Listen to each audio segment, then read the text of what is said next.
Hello and welcome to the show. Now, some folks come up with really creative ways to get people following their content online or trying to build a tribe, as we used to call it back in the day, in the early days of Web 2.0. So people come up with really creative ways to get people following, liking, building a tribe, building a community. Now, the goal of a community or an online tribe is eventually to monetize some sort of product. It's usually information products.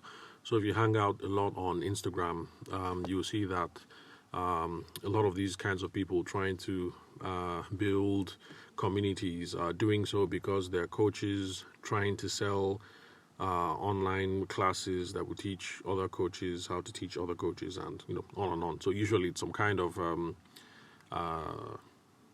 information product, selling a book, selling coaching classes, stuff like that. But of course, it doesn't have to be information products. It also could be products or services that you have. And, in this case, like I have. And of course, that's the whole point of the podcast, the Instagram handle, and all the stuff that I have. So what this means, in effect, is that eventually you want people who follow your content to buy something from you in the future. So remember that before I get into the gist of why we're looking at these sorts of things today. So ultimately, the aim is you want people following you, and those sorts of people should be the people that could buy something from you in the future, or that could take some next step that benefits both of you, that there's some mutual benefits. Now, one of these creative ways of building community that I've seen online was an example that I saw on Twitter. Now, there was a guy who put out a tweet, and the tweet went something like this. So it said, "My son swears that watching his YouTube videos will make other kids smarter. Please subscribe to his channel so that I can hear word at home." Now, for the non-Nigerian audience, the expression, quote, "to hear word" is going to sound strange. So let me translate it the best that I can. And every time you hear "to hear word," in quote, especially in this kind of context, just substitute that to mean "so I can have peace at home." So in other words, the YouTube message, the Twitter message was more like this: "My son's YouTube videos will help make your kids smarter. Please subscribe to his channel so that he can stop pestering me at home." So that's my own translation. Now, this ploy seemed to work because after that, a bunch of people followed and commented below that they had followed. And one of the new subscribers was a woman in her tweens who doesn't have kids. Now, I believe that's what it's called, tweens. I mean, when you get past your teenage years, so you've gone past 19, you're now 20, 21, 22, so I think they're called tweens. If they're no longer called tweens anymore, then forgive my ignorance. So one of the people who followed was a woman in her tweens, and she doesn't have any kids.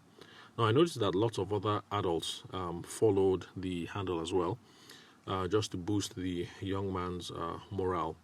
Now, in this case, if you're the father who put out the tweet because you are trying to build your son's community by getting people to subscribe to his YouTube channel, would you say that the mission was accomplished by the tweet?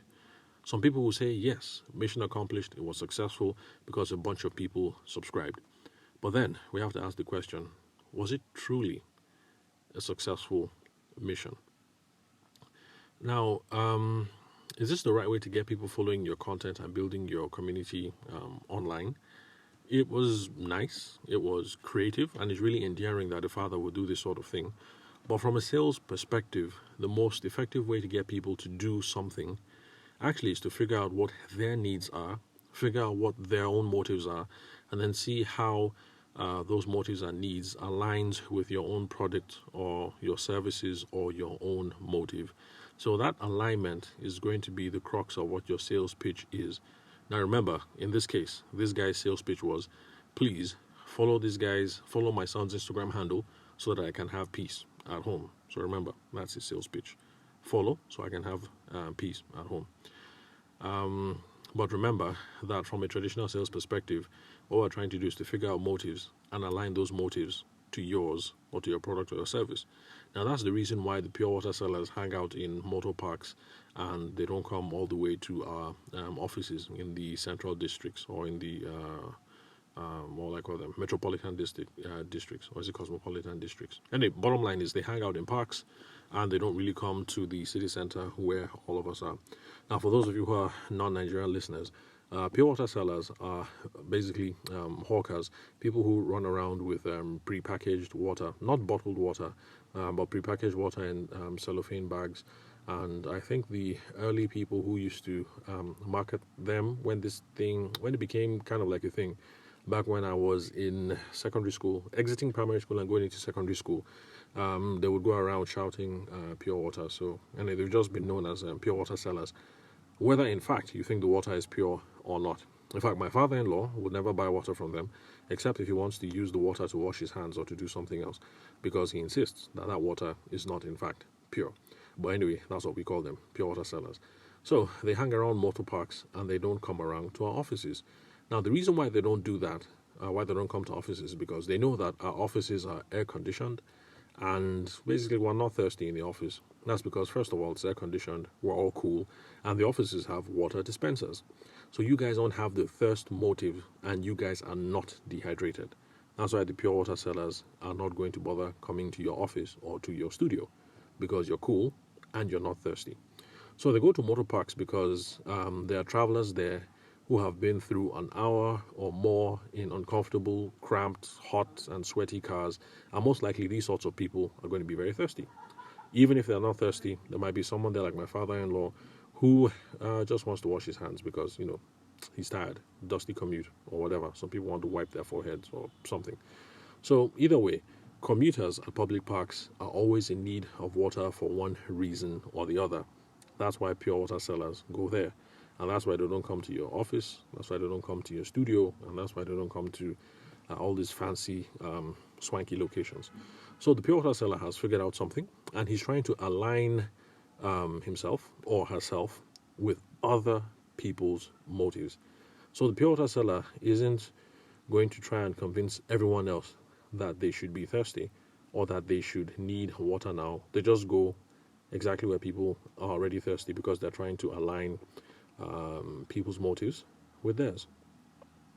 Now, what does this have to do with our son's YouTube channel, or rather, the YouTube channel of the YouTube channel of the son of the man who was tweeting? I guess I should have come up with a less convoluted way of saying that. So, what does this have to do with the YouTube channel? Now, if this were you, and your son has a YouTube channel and is aimed at getting other kids, remember, we're talking about kids, getting other kids to be smarter, then you should be looking for kids who actually want to get smarter. That is the alignment that you should be looking for. It's a YouTube channel aimed at kids, not aimed at adults. So you should be trying to get kids to subscribe and not adults to subscribe. Now, does it help if you get a bunch of adults to subscribe to your son's YouTube channel, which is aimed at children? Maybe, in a sense, because now they have a high subscriber count. Maybe before you put out that tweet, they only had 8 subscribers. You put out the tweet, and then the subscriber base has grown to, let's say, 500 because you're popular on Twitter, and the guy is popular. So let's just scratch that. Let's say more like 1,000 subscribers. Now, this is what happens eventually. All these adults are going to sign up to your son's YouTube channel, but they're not going to engage with the content because it's irrelevant to them. Remember, the channel is aimed at kids who want to get smarter, not adults. Now, in this case, don't you think it's going to hurt the channel because the algorithm is going to judge the channel to be ineffective and irrelevant?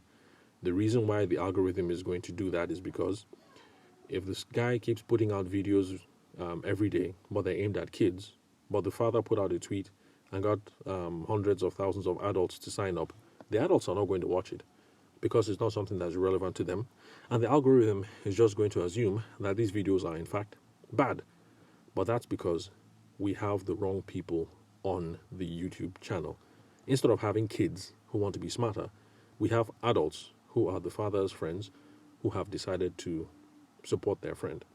So now this is what happens when people subscribe, but they don't end up liking our videos if we put out videos, commenting on our videos, or let's see what else. So if they don't like, they don't comment, they don't share, this is exactly what it is that happens.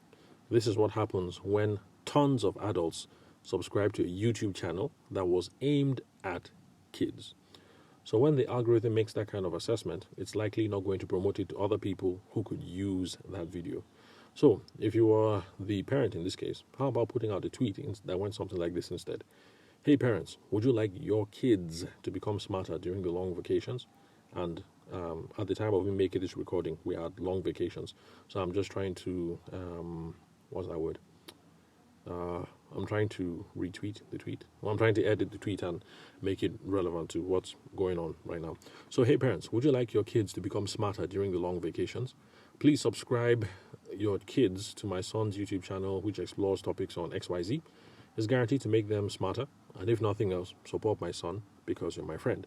So, that kind of tweet. It's a slight adjustment, but I think what you have here in this tweet, instead of the older one, which was subscribe so that I can have peace at home, is that this one has the right call to action. The call to action that you put out here is, parents, subscribe your kids to this channel, instead of getting the parents to subscribe themselves. So remember the first time we got a whole bunch of adults to subscribe to the channel, but all we're trying to do is to get the adults to subscribe their kids to the channel. Also, people like to take action, they like to buy, they like to like or subscribe because of their reasons and not because of yours. So in this case, the whole thing about having peace at home and supporting me and everything, we pushed that down to the bottom, and we have gone straight to what the cocoa is, which is, have you got kids? Do you want them to be smarter? My son has a useful resource. It's long vacation. Let's get the kids engaged. Now, that is a reason that other people could have for taking action. So getting people to subscribe to something for your own peace of mind is not an effective clarion call. So instead of saying things like, please subscribe so that my son stops nagging me, how about saying, even if you say something like, please show your support for the leaders of tomorrow by subscribing, that's a whole lot better. We are trying to make it more, what's the word? Gosh, I can't remember that word anyway. So it's not let my son stop nagging me, but we're talking about promoting the leaders of tomorrow. Now, where was I? Okay, now because this isn't sorry guys about all that noise. That's because I'm making the recording in the house, and like I said, long vacation, so children are running all over the place, and that's the reason why we have doors opening, closing, slamming, stuff like that. Anyway, where was I lost my train of thought. Okay, now, because this whole drama that we've gone through right now isn't about a business per se, then we shouldn't take this whole scenario too seriously, because the father was just trying to promote his son's YouTube channel. But the reason why I figured I'd make an episode out of this is because eventually we mummies and daddies, we decide to start a business, we decide to build a community, we decide to sell something of our own, and when that time comes, this is an example of the principles that we ought to follow when it comes to building our communities. So you, the photographer, you, the wedding planner, whatever it is, the architect, whatever business you're involved in, it's not about your motives, it's about other people's motives. So you should be trying to figure out what other people's motives are. Trying to get people to like, to subscribe, for your own peace of mind or whatever, that's not the cocoa. You should be looking at what the gap is, what people need, and that is the reason why I should try to get them to subscribe and to follow and to be part of the community. So you should make sure that you're targeting the right people and delivering relevant information to them. Also, make sure that you deliver effective calls to action that make sense to the people that you are targeting. Now, let's realize that people only do things for their own benefit. So let's stop asking people to do something for our own benefit. Like, if you remember with the pure water seller, he or she is walking around and they're shouting ice cold pure water. He's doing this so that you can see a clear benefit for you in this scorching heat. Now, this is going to be something that will refresh your thirst, that will quench your thirst. The pure water seller is not going around shouting, help me pay my children's school fees. It's possible that if the pure water seller goes around shouting, help me pay my children's school fees, it's possible it might work, because there's some people who might say, I don't need the water, but let me help this guy out, let me help a brother out, or let me help a sister out. After all, we're in vacations right now, so children will be back in 3 weeks, and let's help her pay school fees. So that's possible that it might work. But the thing is, between both messages, I'm sure deep down we know that whichever one you choose to go with, even though both of them are true and both of them are valid, because yes, the pure water seller has to pay children's school fees, And yes, someone may be thirsty or may not be thirsty, but only one is going to be effective over the long term. And which one do you think is going to be? Walking around shouting ice cold pure water, especially when the weather is hot, or walking around shouting, help me pay my children's school fees? Think about it and try and figure out which you think would be a much more effective call to action. And that is what we should have.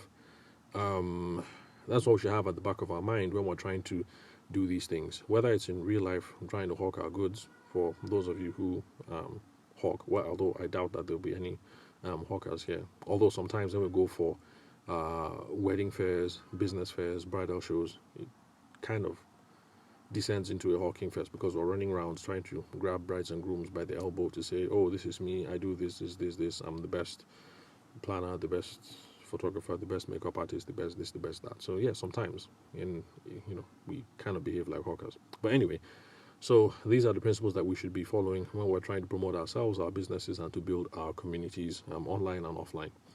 Oh, by the way, I've used a term that I didn't quite define, and that's a call to action.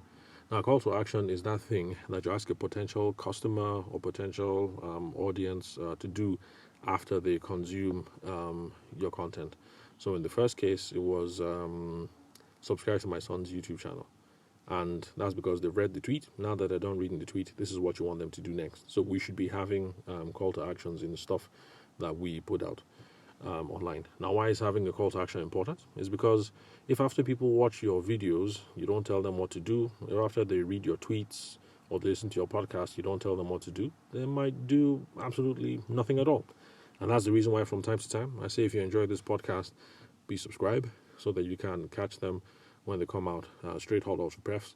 And then also tell your friends and your enemies, because if you're a good Christian, you're supposed to love your enemies. And if there's anything useful on these over 400 and I think 30 recordings that we've done so far that has been useful to promote your business, then you ought to share it with your enemy as well, being a good Christian, so that your enemies can have a chance to build good businesses as well. So you should also have call to actions behind everything that you do. So that's a summary of what it is that I came up here to make the recording today. So if building an online community is part of your business strategy to get your business going, let's say you're a wedding photographer, but then you now teach other wedding photographers how to take pictures or how to interact with their clients. This is the whole idea. In putting out your messaging online, you should be getting people to take actions for their own benefit, not for yours. So for, in this case, the wedding photographer who's trying to teach other wedding photographers to be good with clients or to be good with taking photos, your call to action shouldn't be subscribe to my YouTube channel and give me money so that I can pay my children's school fees. No. It's going to be about subscribe to my channel so you can make more money by being able to talk to clients better. Or subscribe to my channel so that you can wow your clients by taking those fantastic dream photos. So it's not about you. It's not about your motives. It's about the other people. Try and figure out what the needs and the motives are, and then align in all the messaging that we put out online. And yeah, that's it for today, pretty much. So thank you very much for listening to today's episode. And remember the call to action: like, subscribe, comment, share. Especially for those of you who have enemies, let your enemies know as well. So yeah, that's it. I'll catch you guys at the next recording.